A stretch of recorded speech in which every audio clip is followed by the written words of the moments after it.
आणि युद्धजन्य परिस्थितीमुळे सगळ्यात जास्त अडचण कशाची झालेली आहे तर ती अर्थातच गॅस सिलेंडर संदर्भात झाल्याचं आपल्याला पाहायला मिळतंय।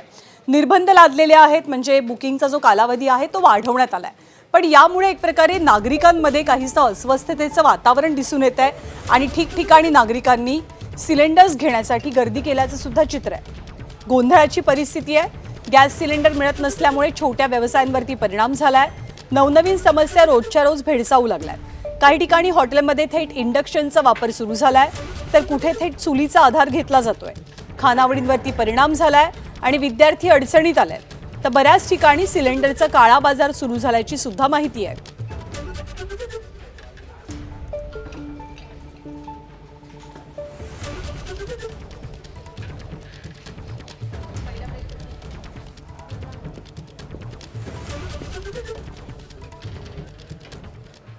यानंतर आपण साताऱ्यातली परिस्थिती जाणून घेणार आहोत। साताऱ्यामध्ये सुद्धा व्यावसायिक सिलेंडर्स हे मिळत नसल्यानं, उपलब्ध होत नसल्यानं हॉटेल चालक मालकांची मोठी अडचण झाली आणि अर्थातच चुलीवरती स्वयंपाक करण्याची वेळ ओढावलेली आहे। कोळशाच्या शेगड्यांवरती स्वयंपाक करण्याची वेळ आली आहे। पूर्वी हॉटेलमध्ये अंदाजे 30 ते 35 प्रकारचे मेन्यू उपलब्ध असायचे, पण आता गॅस टंचाईमुळे मेन्यूमध्ये केवळ 7च पदार्थ शिल्लक आहेत। सरकारने तातडीने हस्तक्षेप करावा आणि हॉटेल व्यवसायासाठी किमान एकतरी व्यावसायिक गॅस सिलेंडर रोजच्या रोज उपलब्ध करून द्यावा अशी मागणी हॉटेल चालकांकडून केली जाते।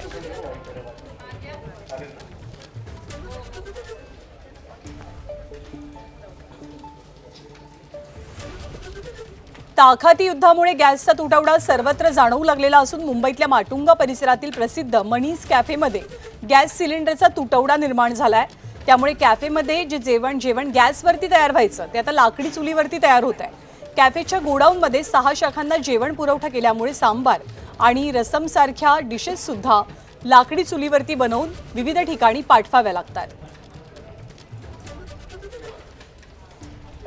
तर पुण्यातल्या धायरीमध्ये 25 ते 30 हजार पोळ्या तयार करणाऱ्या देशपांडे स्वयंपाकघराला सिलेंडर तुटवड्याचा फटका बसतोय।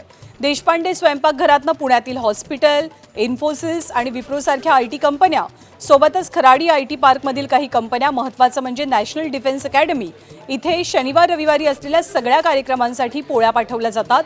पण देशपांडे स्वयंपाकघरात आज पुरेल, आजच्या दिवशीच पुरेल इतका सिलेंडरचा साठा शिल्लक आहे। आखाती देशामधल्या युद्धाचा आपल्या देशाच्या मनोरंजन विश्वालाही फटका बसतोय। गोरेगाव फिल्म इंडस्ट्रीमध्ये शूटिंग दरम्यान आता चपातीच्या ऐवजी पाव दिले जातात। व्यावसायिक गॅसच्या तुटवड्यामुळे जेवणाच्या ताटातनं पदार्थ कमी करण्याचा निर्णय घेण्यात आलाय आणि परिस्थिती अशी राहिली तर खाद्यपदार्थांचं प्रमाण आणखी कमी करण्याची वेळ येऊ शकते।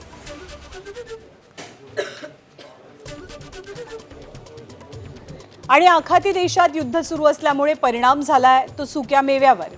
सुक्या मेव्याची आपल्या देशातली आयात थांबली आहे, त्यामुळे भारतात सुक्या मेव्याच्या दरांमध्ये मोठी वाढ झाली आहे। खास करून इराणी पिस्ते आणि सौदीच्या खजुराच्या किमतीत भरमसाठ वाढ झाल्याचं चित्र आहे। एबीपी माझा, उघडा डोळे बघा नीट।